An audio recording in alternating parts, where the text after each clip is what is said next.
क्या आज भारत में हिंदू होना गुनाह है? क्या अब इस देश में सांस लेने से पहले अपना धर्म बताना जरूरी हो गया है? क्या अब मंदिर जाने से पहले ये सोचना होगा कि क्या ये आखिरी बार तो नहीं? पहलगाम की शांतवादियों में हुआ वो खून खराबा सिर्फ एक कत्ल नहीं था, वो ऐलान था। एक ऐलान कि अगर तुम हिंदू हो तो इस धरती पर तुम्हारे लिए जगह नहीं बची।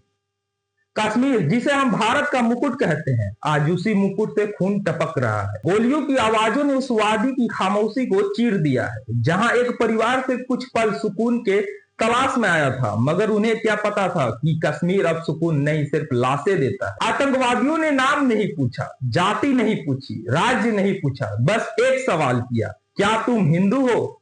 और जैसे ही जवाब हाँ में आया, सीना छलनी कर दिया गया। गोलियों से, नफरत से, मजहबी जुनून से कोई रहम नहीं, कोई इंसानियत नहीं।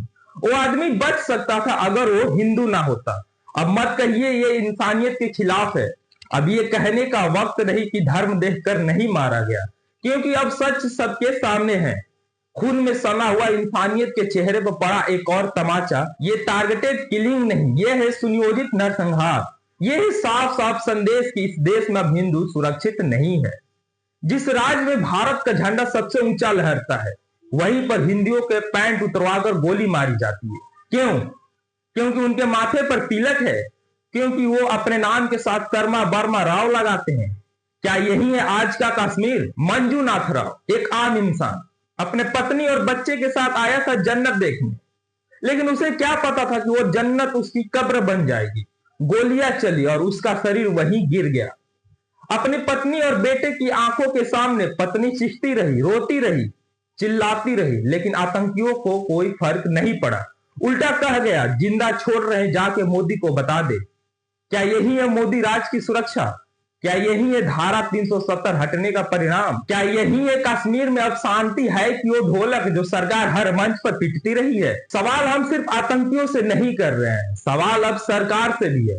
गृह मंत्री अमित शाह, प्रधानमंत्री नरेंद्र मोदी, आप लोग कहते हैं कि भारत सुरक्षित हाथों में है, तो फिर ये खून क्यों बह रहा है?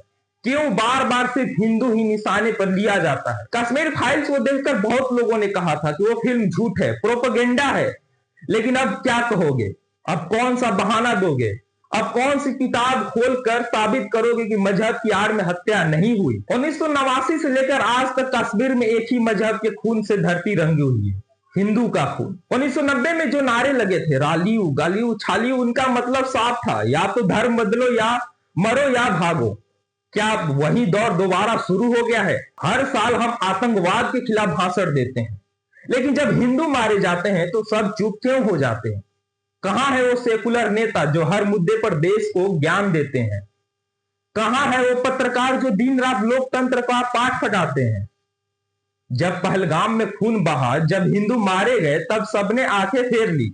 क्या हिंदू की जान सस्ती है? और जो मुसलमान इस घटना से खुद को अलग करते हैं, उन पर भी सवाल है। अगर तुम खामोश रहोगे तो तुम भी दोषी हो, क्योंकि अगर तुम्हें इस्लाम का नाम बचाना है तो आवाज उठानी होगी उन लोगों के खिलाफ जो मजहब के नाम पर नरसंहार कर रहे हैं। अगर इस देश को वाकई गंगा जमुनी तहजीब पर गौरव है, तो फिर आज हर हिंदू, हर मुसलमान, हर सिख, हर ईसाई, सबको एक साथ खड़ा होना होगा और कहना होगा कि कश्मीर में जो हुआ वो इस मुल्क की आत्मा पर हमला है। ये सिर्फ किसी एक मजहब की लड़ाई नहीं है, ये भारत की अखंडता पर हमला है, ये मानवता के खिलाफ जंग है। अब और खामोशी नहीं, अब और जांच का इंतजार नहीं, अब जवाब चाहिए।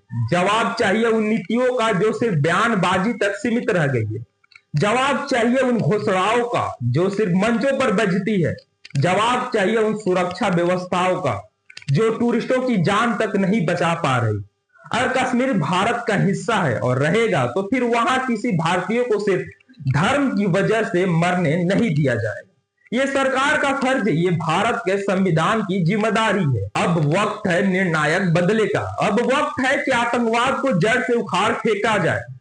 अब वक्त है ये साबित किया जाए कि भारत अपने नागरिकों को मजहब के नाम पर मरने नहीं देगा। अगर आज नहीं बोले तो कल लाशें और उठानी पड़ेगी। अगर आज खामोश रहे तो कल हमारे बच्चों की बारी होगी, और तब किसी और की चीखें, किसी और का खून हमें झकझोरने के लिए काफी नहीं होगा। हमने बहुत सहा, हमने बहुत रोका, लेकिन अब नहीं। अब जवाब दो सरकार, अब जवाब दो देश, क्योंकि ये सिर्फ एक हमले की बात नहीं, यह इस मुल्क की रूह पर हमला है। अब सिर्फ नारे नहीं चाहिए, अब और खून नहीं, अब और हिंदू की लाशें नहीं, अब और चुप्पी नहीं। अब इस मुल्क को उसकी ताकत दिखानी होगी, अब इस आग को बुझाना होगा।